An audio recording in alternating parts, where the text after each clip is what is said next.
Hi everybody and welcome. This is Celticgriffon's basically early run through of Games Workshop and their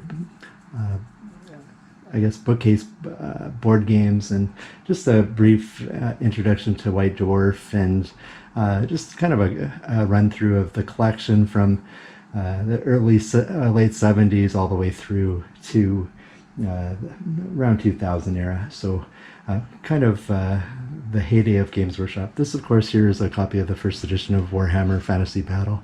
But how did it get there? How did Games Workshop go? Take this kind of early kind of role-playing 3-book set and turn it into something, of a world power in terms of the gaming industry. So I think we have to go all the way back to this here, and of course, these are later covers. They're not first edition AD&D covers, and before AD&D there was a basic Dungeons and Dragons. But when Ian Livingstone and Steve Jackson heard about role-playing, and this would have been in the probably mid-70s, they started a company and started importing Dungeons and Dragons over to the United Kingdom. And of course, so this is kind of a later edition, early 80s edition, I think, Dungeon Master's Guide and Player's Handbook. It's interesting, I have a price tag here. It was at Toys R Us that it was purchased, and it was $8.94, and that probably would have been in 1982, 83. I did not start playing Dungeons and Dragons until a little bit later. I started, even though I was born in 1974, I think Dungeons and Dragons came around in 1973 or 74, one of those 2 years. I didn't start until I went into grade 7. That's kind of was my first introduction to it.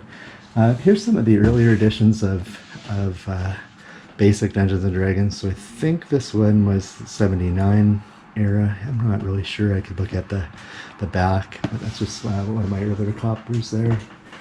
It then kind of merged into here. This one I found at a thrift store, and of course it's still in shrink. I hope it's original shrink. I think it is original shrink. I really like this Errol Otis cover a lot. There are other games. I think the second one that came out that was fantasy was probably Tunnels and Trolls. This is the 5th edition printing here. And also we have the infamous Gamma World. This was kind of them taking things into the science fiction era. So, let me just see if I can find it here. I'm just going to take a brief hiatus over here. Bear with me for 1 second.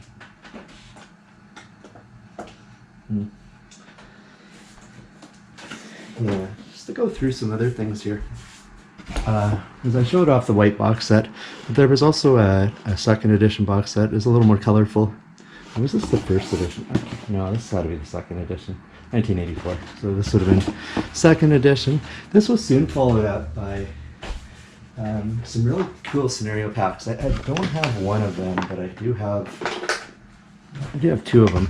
One was The Tragedy of Macbeth by Richard Halliwell. Of course, Halliwell and Rick Priestley were the designers of Warhammer, and it started from a publication called Reaper. I've got the publication here, so I'll maybe see if I can quickly find it during this video. So tragically, these are scenario packs. They had cardboard cutouts for them. They had a bunch of different missions that you could go through, and this again is for second edition. There was Bloodbath at Orc's Drift. This one I think came out first. I might be wrong though. By Ian Page, Gary Chalk, and Joe Dever. Or I hope I said your name right, Joe. Again, just Warhammer supplements. Cardboard counters, maps, buildings, and if you didn't have the figures, you could just cut them out of cardboard and use them instead.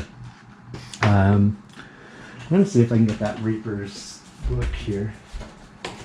I know I have it. I thought I had brought it upstairs, so just, yeah, here we go. All right. This actually was, this technically is first edition Warhammer Fantasy Battle. It was Reaper. It was designed by Halliwell and Priestley. Curiously enough, I recently, Rick Priestley couldn't find his copy, so I actually scanned this and sent it to him. I thought that was kind of cool. This game, I've looked through the rules. I never did play the Reaper. It's it obviously sets the setting for fantasy battle for sure.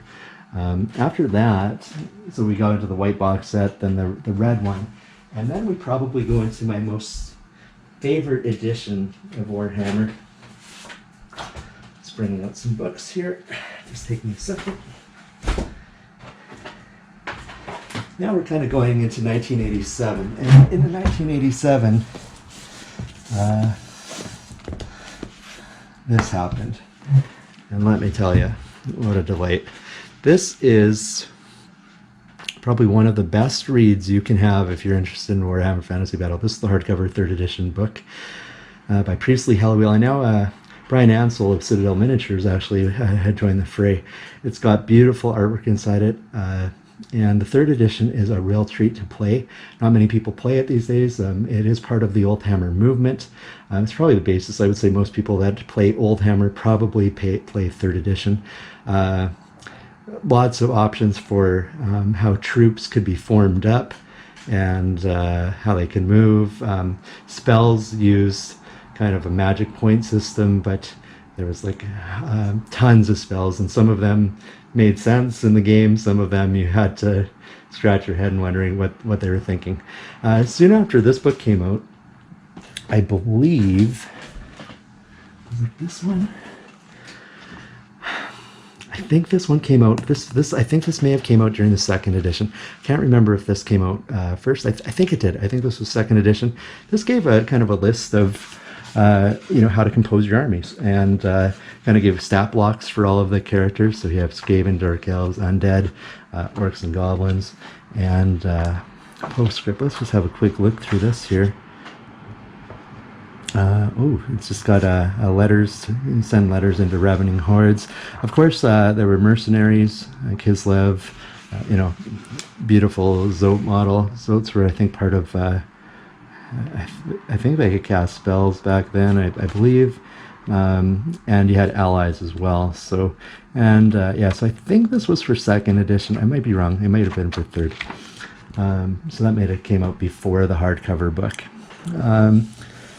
Then we get into these amazing books. These 2 books came out for the same edition, for 3rd edition. This one I got in a place called Calgary at the Sentry Box. I don't know if you can see that price tag. It was $64.95, and that was years after. So these books were expensive. They're thick. They basically let you create war bands. So the Slaves to Darkness had the Khorne war band, and which one? Let's see if lost them down. Obviously, it was Nurgle and Tzeentch, and so this would have been Khorne and Slaanesh. So you can make fantasy war bands for the game, and basically, if you're into chaos, these had everything you would ever wanted to know about it. Definitely with the 3rd edition. So this was definitely the 3rd edition. So this was kind of a more inclusive list. It again was the Warhammer Armies book. It was by Nigel Stillman, and it says friends, so I'm assuming Priestley and Halliwell and other people. Brian Ansell had a hand in this as well. So this was when I started Warhammer. This was the first book I used to create Warband. So this would have been late 3rd edition as we were moving into 4th edition. So somewhere probably around 92. The other thing that happened in 1987, and I just wanted to briefly go through this, was the Rogue Trader. And again, this is the 1st edition of Warhammer 40k. I didn't play much 40k. I played a little bit in 2nd edition when the big box set came out. But fantasy was my true love, and if I wanted to play something futuristic, I always went to Epic System. So again, things kind of evolved in Warhammer. Now, another catalyst, just to show you another thing here, Warhammer Siege. This was another hardback supplement for moving things into castle scenarios, or if you're trying to take over cities, warfare and stuff like that. Really good book as well. I think it was in 1985, TSR had published this battle system. It was probably So I think first edition Warhammer was 83. Was the Reaper rules were before that, of course. But this would have been TSR's version of Warhammer Fantasy Battles. I think in the end, absolutely, the Warhammer system definitely won that war, kind of like VHS won beta. But this probably gave them some new ideas as well when they launched into the third edition with the hardcover. So, of course, after all of these items here, then of course we go into this era here, which was the 4th edition. And most of my battle reports when I do Warhammer are 4th, 5th edition. Kind of, they kind of cross. Sometimes I'll play the magic system of 5th because I want spells to be less powerful. So this is kind of the evolution. How did Games Workshop get to Warhammer? Eventually it moved into Age of Sigmar, but when they killed off the old world, I guess I'm one of the people who didn't really play Age of Sigmar. I've heard it's a good system, but I prefer Rank and Flank. And after it kind of died, it was later, but I started enjoying Kings of War as well. So, hi everybody. I'm going to do a brief history of White Dwarf. White Dwarf actually started as a publication called Owl and Weasel. I don't remember the specific date. I think it was 76, 77, 78, somewhere in there. And it ran for a few issues. They're very hard to find and extremely expensive. So I unfortunately don't have any Owl and Weasel episodes. My first White Dwarf is issue number 10. And the reason White Dwarf started was mostly to discuss the role-playing scene, which Ian Lennox and Steve Jackson had brought over copies from the United States because they were enamored, they were intrigued, they were into fantasy, and they soon became, started the store for Games Workshop. And shortly after, they began White Dwarf and Alan Weasel, and this vehicle was to just kind of they had such a love and just wanted to promote the heck out of role-playing systems. So White Dwarf and the early White Dwarfs, of course, mostly had issues that were articles, talking about the role-playing games of the day. So basic Dungeons and Dragons, Advanced Dungeons and Dragons, Traveler, Gamma World, Tunnels and Trolls. Basically any role-playing system that was popular at the time was being explored. They were pretty thin issues, and they had Judges Guild, of course. Already there were some miniature companies, as you can tell here. So this is some figures here from the miniatures. So they were certainly also starting to get into the scene of miniatures as well. Citadel. Here's two more early issues of White Dwarf. So this is number 11 and 14. As you can see, that they both have, just beautiful artwork. Various different artists throughout the years, and again, just lots of new scenarios for role-playing games, mostly at this point in time, and maybe some discussion about early board games as well. We kind of see a shift here. As you go from White Dwarf 30, which is right here, and White Dwarf 54, the magazine's getting a little bit thicker, and then White Dwarf 54. What was the date here? I don't know if it has the date. I'm talking about Golden Heroes here. Lots of articles. This is June 1984.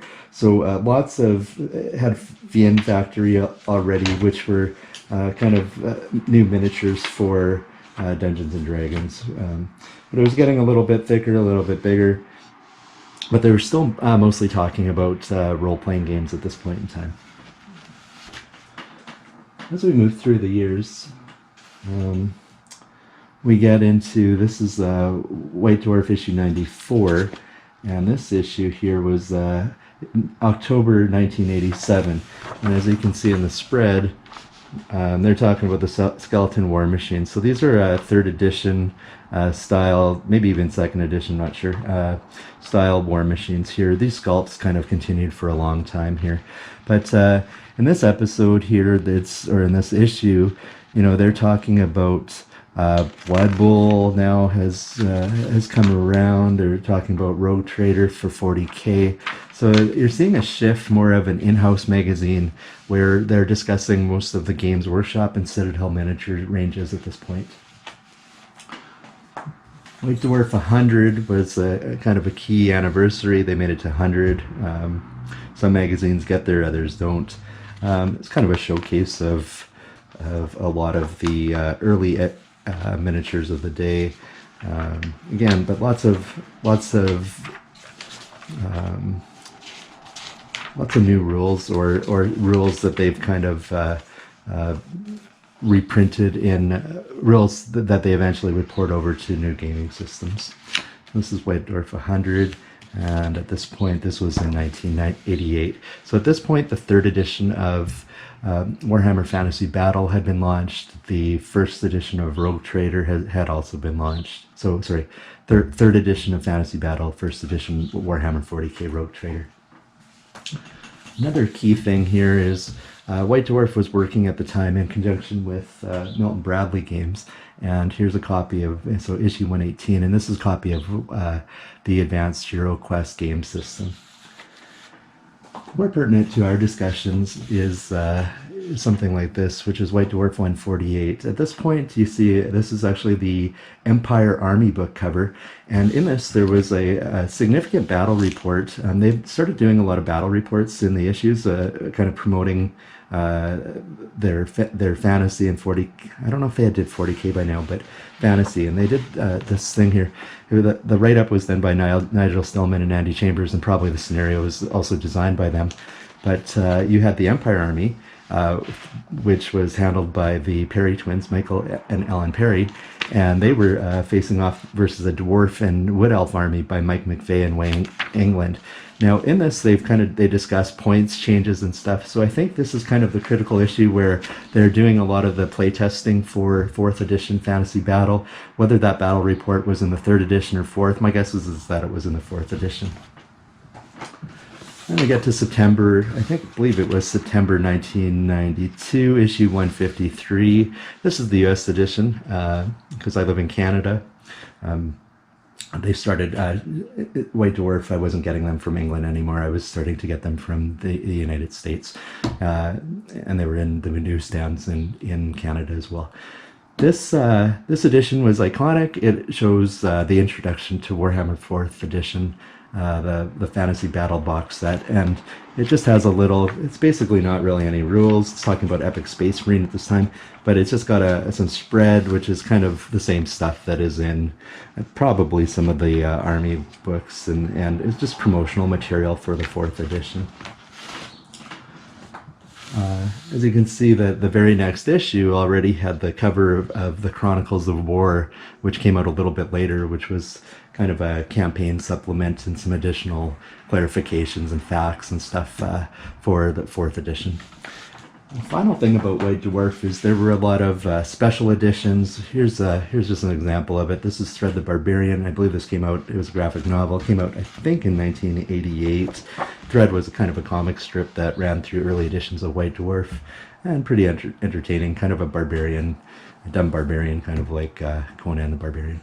So that's kind of a history. I'm not going to go through any other White Dwarfs. I did collect White Dwarfs pretty extensively from the 53s, 40s, basically from 100 on. I collected and kind of dropped out around the 2010 when they went to a different format. They kind of relaunched back to issue number 1 and had visions and a bunch of other weird stuff. But because this kind of information mostly leads up to 4th, 5th edition of the Warhammer Fantasy Battle system, we'll kind of end here at this point. Early on in Games Workshop's history, I believe it was Steve Jackson came up with an idea of, I think the first issue was called Maybe the Magic Quest, and he came up with an idea that he would have this style of kind of choose your own adventure style books where you would have a hero, you would have statistics, you'd roll some dice as you go through, and it's basically flip into random pages as you choose to make different choices for your heroes, and they may have health, and they would see if they can basically get to the end of the novels. There were quite a few novels made. The early ones were all by Steve Jackson or Ian Livingstone, but then they expanded to other authors. This started in 1982. Now, what is strange is I think I have 3 copies of the first one, which was called The Warlock of Firetop Mountain. But of course, the gremlins of my house, and really what that means is I have so many games that I can't seem to find them. We did go through this scenario. I went through them with my sons, and put one of the books aside, and it's not there anymore. So I'm sure in another month it'll show up somewhere. Anyways, here's some of the early books. We have the Citadel of Chaos, Forest of Doom, Starship Traveler. We went into the City of Thieves, and the iconic Death Trap dungeon here. We also had, I guess, the Island of the Lizard King. There was also a kind of a role-playing system that kind of developed. It was called the Fighting Fantasy role-playing system, and they also did a series called the Sorcery series as well. So these kind of books were so successful, and it was originally done by Puffin Books, and I think even today in the 2000s it's been reprinted by a new company in kind of, I think, box set format maybe. I don't have any of the newer ones, but I think my oldest son does. So yeah, these were really a catalyst. They were very successful, and one of the main reasons that Games Workshop really went from almost no capital to a lot of capital, because these books were highly successful in the early 80s until at the end of the run. I think in the 60s, 70s. I'm not sure. I'd have to go down and look at my collection. But these were also kind of maybe the reason why Steve Jackson and Ian Livingstone may have sold off the company or left the company as well, before we got into the Games Workshop being mostly concentrated on 40K and Fantasy Battle. In addition to those early fighting fantasy novels, and also role-playing games, of course, where Games Workshop was the catalyst for Games Workshop, at the same time, especially in Germany, there was a new award that was brought out for excellence in board game. Now, there had been lots of military board games. Avalon Hill and SPI dominated the marketplace at this point, but Games Workshop really didn't follow that path of historical wargaming area. But they were paying close attention to the new award from Germany, which is called the Spiel des Jahres. I'm not sure if I pronounced that correctly. 1979 was the first edition of that, and although this wasn't a Games Workshop game, the first game was actually won by Haas and Eagle, which is a kind of a racing game with hedgehogs and rabbits. Now, before that, again, going back to the Dungeons and Dragons kind of movement, which happened in 1974, if I recall. This game came out in 1975, and it was probably the first fantasy game. It basically had 4 different styles of characters. They go through a dungeon into progressively higher rounds, and it was basically just a roll your dice kind of escape. But this was kind of the new setting for a lot of Games Workshop board games over the years, and that's kind of what I like to explore. I have a very extensive Games Workshop board game collection, and all of these games I feel in some way kind of likely contributed to the games, the old kind of Games Workshop, and probably played a part in the Fantasy Battle editions as well. So this was again made by TSR. The earliest board games that came out from Games Workshop, and these were covered also in White Dwarf magazine. Here's an example. I believe this is from 1980. It was the Doctor Who Game of Time and Space. We had games also in 1980. This is the Warlock of Firetop Mountain. It's kind of this is kind of almost like a military kind of game. We had kind of another game, The Valley of the Four Winds. I believe this was on made based off of a book series. This Game of Swords and Sorcery. And then in 1983 we saw some new games, and probably the most important Games Workshop game that came out at the time would have been Talisman. Talisman definitely provide a lot of needed cash flow to early Games Workshop. And this game, I don't know what edition it, 6th edition, there's expansion editions from there.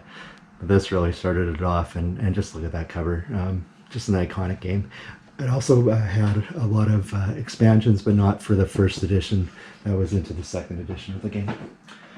Another early game, I believe this also wasn't from 1983, was Battle Cars. This was probably launched in to kind of go with probably Car Wars, the game system by the USA Steve Jackson. This was likely launched for the same reason, because that was becoming pretty popular. 1985, we see the 2nd edition of Talisman, and again, this edition, I have all the expansions, but this edition basically turned the 1st edition, which had black and white cards, and it made them full color, and changed a few of the rules as well, but they were all subtle changes. Again, as Games Workshop was following closely with the Spiel des Jahres, Games Workshop brought out a game called Railway Rivals, and it was basically the copy of Domfrost, which won again 1984's Spiel des Jahres. This is the 1990 edition. I sold off my Games Workshop edition because I kind of like this edition a little bit better. It's a beautiful box, of course. Another iconic game of the time, and Games Workshop had produced it as well, but I sold my copy of Games Workshop because I do prefer this version, is West End Games Cosmic Encounter. This game actually was released, I believe, originally in the 70s by Eon Games, and but it had become well known in the UK circles, and so Games Workshop got their hands on this one as well. This is the West End edition, which I believe had 20 powers, and it had a really good mix of powers, so I do enjoy this edition quite a bit. I do have the newer editions from Mayfair and other companies, Fantasy Flight as well. Getting into, let me just check the year here. We are now into, we're into 1985. Another edition, another game, beautiful artwork, kind of a military style game as Warrior Knights. Now these games from 85-ish era probably are in no particular order. The Warlock of Firetop Mountain came out in 1986. This, of course, was a game by Steve Jackson, and kind of further explored his fighting fantasy system, but put into board game format.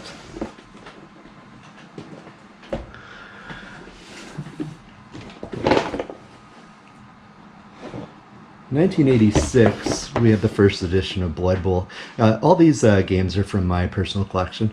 The 1st edition of Blood Bowl, this was followed up by the 1st edition of Death Zone expansion. This game was tough to play. You could play, same with the 2nd edition, which came later. You could play Blood Bowl, and it's very miniature, lots of fiddliness, I guess. Fun still. Super fun, and of course became a Jervis Johnson masterpiece. So Blood Bowl, again, beautiful artwork. That's one of the things for most Games Workshop games. However, there were some exceptions. Games Workshop was of course contracting out games from other designers. Here's a game called Superpower. It was basically pitting the United States versus Russia. Not a lot has been said about that game throughout the years. And I believe now we get into the 1987. Yeah, we get into 1987. Again, these games are kind of a rough historical order, but anything within the year, I didn't go in to check to see which came first. Dungeon Quest. This game was based off of a game, I believe, from Sweden. It was so much fun that they had to produce it. It was later reproduced by Fantasy Flight Games, but this is the game. And it also had 2 expansions. This is probably one of my favorite games ever. I know there's complete luck in it, but I love the heck out of it. Stephen Hand made a game called Fury of Dracula. Again, this game was reprinted a few times. Fortunately, Stephen Hand passed away recently. This video filming is in I guess September of 2021. I believe he passed away recently, and this game is again just an amazing addition. It probably derived from an earlier Spiel des Jahres winner, which was called Scotland Yard. Lots of similar mechanics there. We also have the game, and this game was in a big box for the Games Workshop kind of board games, but Blood Royal. It's very political, kind of a political maneuvering game, but a lot of fun, certainly. Just give me 1 second here. I'm just going to grab another stack.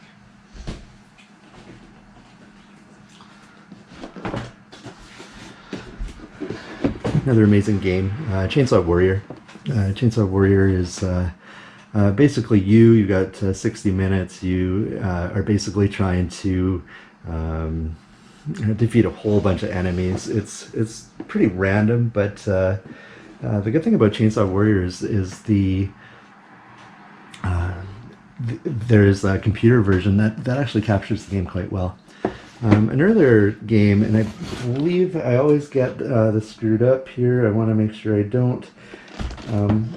We have Tom Jolly and Tom Wham. I love all of their games. Well, not all of them, most of them though.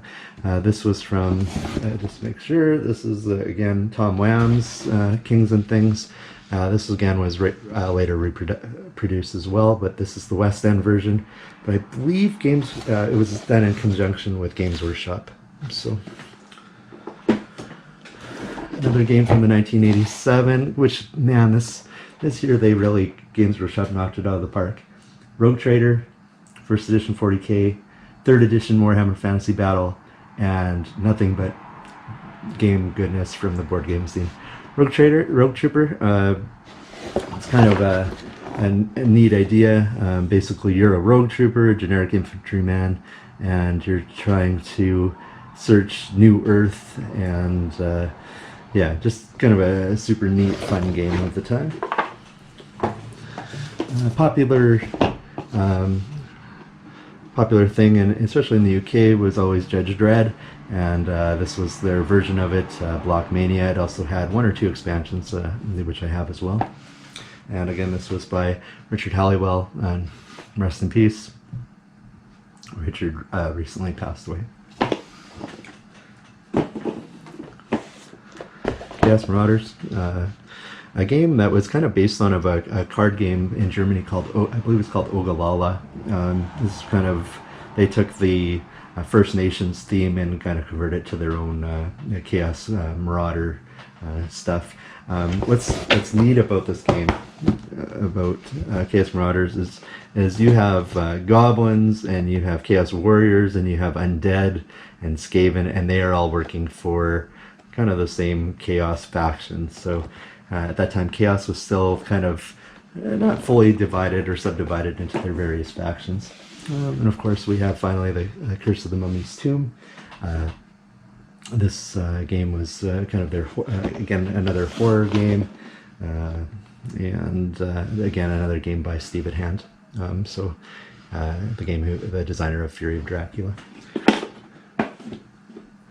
Now, as we go through the years, there were a few other games, and Games Workshop started changing their boxes. They made it more into a box like this here. So this is 1991. Now, there are a few other games I kind of want to go into as well, but these games here, as you can see, the box became a lot bigger. This was actually made by Ian Livingstone. It used a lot of the same components of the Mighty Empire set. I unfortunately sold my Mighty Empires for a lot of money, but I kept a copy of the rulebook and have lots of the figures still, not only from this game but from others. But all these figures were kind of the same things that were used in the Mighty Empires, and this was more of a kind of a dragon was going to rampage every turn, and kind of just a little unique war game.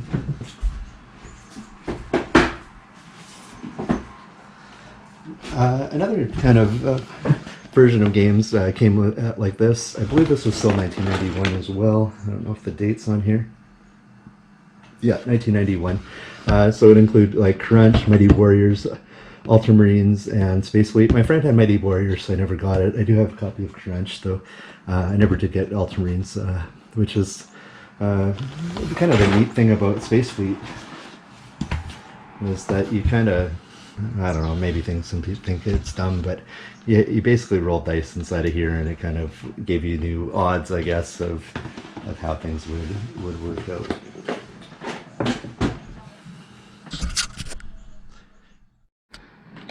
Continuing with our discussion of Games Workshop board games, in 1989, Games Workshop partnered with Milton Bradley to bring out the Heroquest game system. And during those years, I was kind of grade 10, and so I actually didn't get into Heroquest right away in those years, but I do have quite a few copies of Heroquest and a lot of the expansions. This game actually had a commercial that was aired on television, and this game kind of basically sold itself. Again, just iconic artwork, and you know, basically you're going through a dungeon. There was scenario packs, and I'll get into some of the ones that I have here.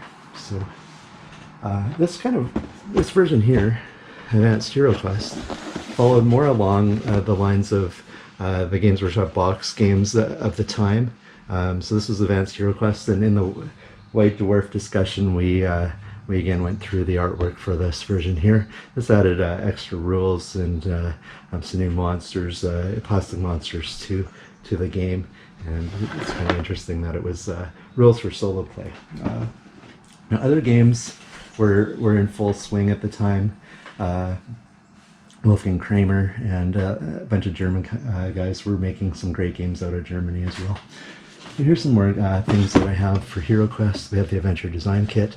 That lets you give you some rules and tools to make your own custom adventures for Heroquest. Got 2 copies of Keller Keep. Keller's Keep was one of the early expansions with 10 more quests in it for, again, Heroquest.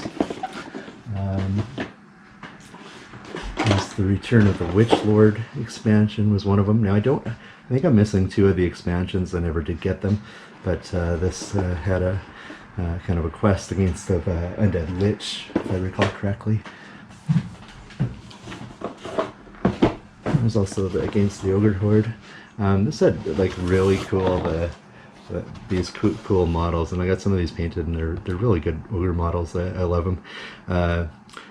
When Warhammer Fantasy went into the, I think, 6th edition, they brought out an ogre, maybe it was 7th, not sure. They brought out Ogre Kingdoms, and the ogres kind of went to this scale. They were a heck of a lot smaller previous to that. My apologies, these games haven't been used in a while. Here's the Barbarian Quest pack. For a long time, this expansion was fetching quite a bit of money. It was kind of cool. It had kind of these snow troll, if I recall correctly. I also have the elf pack. I think I also had a rule book, a book itself, but it's probably downstairs in a bookshelf somewhere. But here's the elf quest pack. And one other note with Heroquest that's kind of important was it really expanded. Games Workshop really was kind of in 1987 to 1985 to 1995. To me, that's Games Workshop's heyday era. That's just their output of amazing games. Definitely was there, and Heroquest certainly was huge for Games Workshop and huge for Milton Bradley. Milton Bradley, I'm imagining they partnered with them because of the highly successful Game Master game series, which had Axes and Allies and Shogun, or was it called? Yeah, Shogun. Samurai Swords. Can't remember which one was called first. Then Broadsides and Parting Parties and Fortress America, and I think there was one more, but yeah. Now, I'm going to quickly grab one other game that was super important. Again, another collaboration with Milton Bradley, and that was Battle Masters. Now this has a huge, required a very large playing mat. But the most important thing with this is, if you wanted an easy way to get into Warhammer Fantasy Battle, this was the way to do it. Because basically, it simplified the rules to Warhammer Fantasy Battle. It used the same kind of sculpts for Citadel miniatures of the time. Included a castle and a battle mat. You had a cannon on one side, and ogres. It was basically Chaos versus the Empire. And just a super simplified war game. And someday I'm going to get all of the figures painted up. I got a couple copies of this, and you know, I'd love to have a grand battle, maybe a couple maps together and a couple sides against each other. But it used the card system. It was very simple, but you know, every unit had a number of health, and if once they lost that many health, they would the unit would be eliminated. And a really fun game. I didn't play this originally when it came out. Again, in 1991, I was graduating high school and kind of doing other things. So, but certainly I played it lots with my kids since then.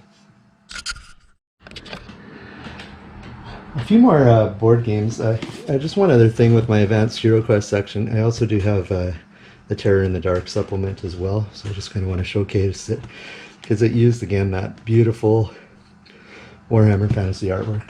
It's just so amazing, so iconic. As we got into 1991 in that era, here's also a copy of Crunch. I noticed the other kind of bookshelf games, not bookshelf games, but the bigger box kind of format games. So during this time, kind of the Games Workshop kind of went to bigger games. I guess they wanted more shelf presence. I'm trying to remember when this copy came out here. I wonder if it has the date on it. I'm not exactly sure when. It was at 1990, 1991, 1988. I'm not sure. But this kind of was their foray into bigger games, bigger boxes. And this is the first edition of Epic Space Marine. Well, I guess there was Adeptus Titanicus, which I never did get a copy. I got the rule book, but I didn't. Maybe I had a copy and sold it. I'm not sure. I don't recall. But here's a copy of first edition Space Marine. This was really their 3D role-playing. That's kind of what they tutored it here. 3D role-playing systems, and basically this was, you know, miniatures for 40K on a very epic scale. They were 6mm.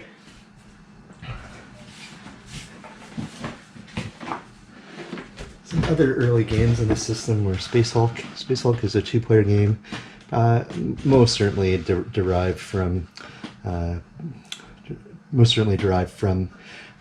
Aliens franchise. You basically had the iconic Space Marines, and they were again fighting the Tyranids, the aliens. So again, another kind of 3D role play system.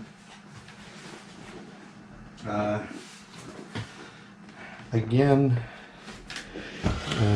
another thing that used the big box here, and these are kind of in no particular format. We had the Tyranid attack.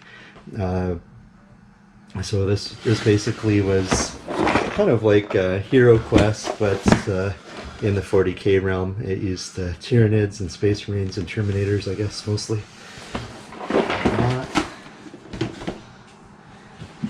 Later on, it also came out with the expansion that was Advanced Space Crusade. Had new models, new miniatures, new kind of scenarios to play through.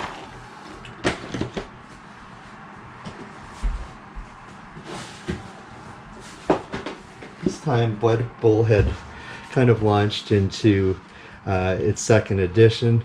Again, this edition was crunchy. The rule book, it came with 2 books as expansions, and both of those books they're quite funny. They're hilarious. This game kind of I played a lot of in the second edition and later in the third edition and subsequent editions. You'd be playing for 3 hours and all your guys were still in the middle of the field lying down. Some of the rules of this era, though, were just so much fun. Expensive time, unfortunately, but I remember still when I got this copy of Blood Bowl, I was playing tennis in summer games in Alberta, Canada, and we were in a place called Lethbridge, and it got rained out, and so I went to the local hobby store and I bought this Blood Bowl, and this would have been probably the year 1991 would be my guess. maybe 92. And because we were rained out, I bought this game, and I bought another game as well, called Minion Hunter, and basically I couldn't stop playing with the models, even though I was there with my girlfriend who turned into my wife at the time. So, another game system from Games Workshop was Dark Future. This was kind of, it wasn't really like the battle car system. It had, it kind of had different land kind of areas, and you would kind of move them, and as your cars kind of played through, and you didn't really know where the road was heading, and had a lot of a 3D elements to it. It also had a, I think it was called White Line Fever expansion. I don't know if I still have 2 copies there. Excuse the tape. This is the only edition I currently still have. This is for Warhammer 40k. I believe this is 2nd edition. I think this is the 2nd edition. So just again, everything's Games Workshop was kind of in these big flimsy cardboard boxes. Now, the key point for me was this copy of Epic Space Marine. So this was kind of 2nd edition Epic Space Marine. Epic is just a system that I love, but I don't play it enough. I play more Fantasy Battle. I guess that's always kind of been my love, but this was probably my first tabletop war game that I'd ever played. I played this actually before Warhammer Fantasy Battle 3rd edition.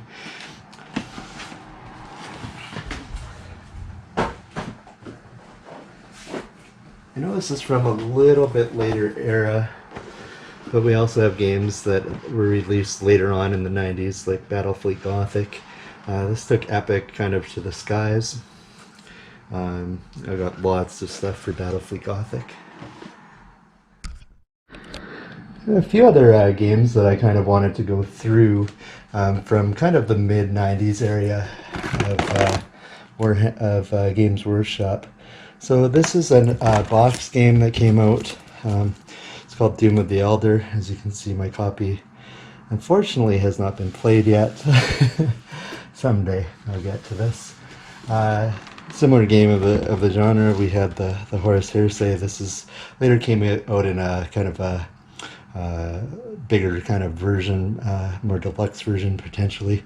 But this is kind of a war game, and it went through the Horus Heresy details for 40k. Now again, these are in kind of no particular order. I can't remember, when did Necromunda first edition come out? It came out, I think, in 95-ish, maybe somewhere around there. A game I played a lot of in its first edition. It basically took Warhammer Fantasy Battle 2nd edition rules and kind of made them into gang warfare. And this, I think, is definitely one of the best Games Workshop ever made. Recently, they've kind of re-expanded the game as of 2017. However, it was good at first. I thought it was okay. I didn't like how they didn't bring out all the gangs at once, and now I think there's 12 hardcover manuals. It's basically like playing 40k now, and I don't know. I just don't think any of that was really necessary. Another kind of cult following favorite was Gorka Morka. Again, kind of used the same rules as the 2nd edition of Warhammer 40k. This time you were orcs, and you were battling other orcs mostly, and making all kinds of crazy conversions for buggies and other things here. This came out a little bit later. I think it was 98. Maybe I'm wrong on that. This kind of was around the end of the 5th edition, I believe. Kind of started going into a different art style for Games Workshop. More time, another beloved game. I'm sure at some point they'll come out with a relaunch of this. But you basically had gangs, and there was also a successful port over to the video game platforms for this as well. I believe this was again 95. This is my copy of Warhammer Quest. I do have all of the expansions except for the Bretonnian Knight expansion, I think, because it goes for insane money on eBay. I do have a proxy figure. It's a pretty good proxy figure for that expansion from who is it from? Alternative Armies. They make some really cool knight models. Anyways, this is again one of Games Workshop's absolute best games.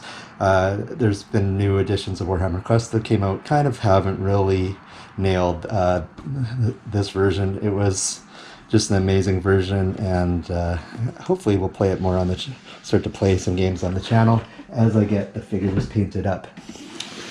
Warhammer in the Ocean was Man o' War. This is the box set. It came out also. There was two expansions that were kind of in the box that was about this big, same height. So yeah, this was basically their sea battle version of Warhammer Fantasy. Another really beloved game, and beautiful models as well, of course. Towards I think the 98 or somewhere around there, Epic Space Marine was moving along, and they came out with Titan Legions, and this had a Mega Gargant, and I think this Imperial, oh man, what'd you call it? The Imperial Titan. This thing's big. It's like this. I've got lots of models for Epic, but this is kind of the end of this box era before they switched to kind of different basing. And I know that caused a huge uproar. And now I'm going to move into my favorite Games Workshop game. 4th edition Warhammer Fantasy. It was, yeah, again, 1992, end of 92. I can't remember if I got this in that Christmas or the Christmas after in 93. But at this point, I had played a couple games of 3rd edition Warhammer, but shortly after we started playing with 4th edition rules, and that eventually launched into the 5th edition. Oh, before we go into further things here, there are two expansions for the 4th edition rules. There's the Battle Magic Supplement, which was a card-based system, and a system that I really enjoy, actually.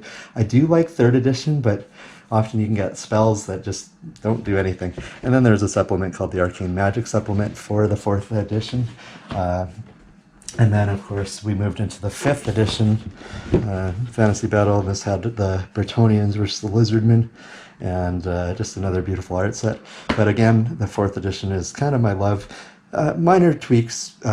These are kind of the Hero Hammer versions of Warhammer. And kind of going to stop there. I'm not going to kind of go into the 2000s. I do have some of the games, box games and stuff from Games Workshop. But again, this is the Helicon era, the best era of Games Workshop, in my opinion, from 83 to, maybe I said 85 before, but probably 86, 87. Just kind of, they nailed it, and they kind of kept the train rolling until about 1998, and then things changed a little bit. So this is all of my summary of the Games Workshop games that I own from those eras, and I have an extensive collection, and you know, back then I couldn't get enough of this company. So thanks for watching, and again, this is Celticgriffon, and I hope also you check out my How to Play Warhammer 4th Edition series, because it's going to take you through the steps there, and maybe someday I'll go back into 3rd edition, and might even go into 6th or 7th, but my true love is the Hero Hammer. So thanks so much for watching.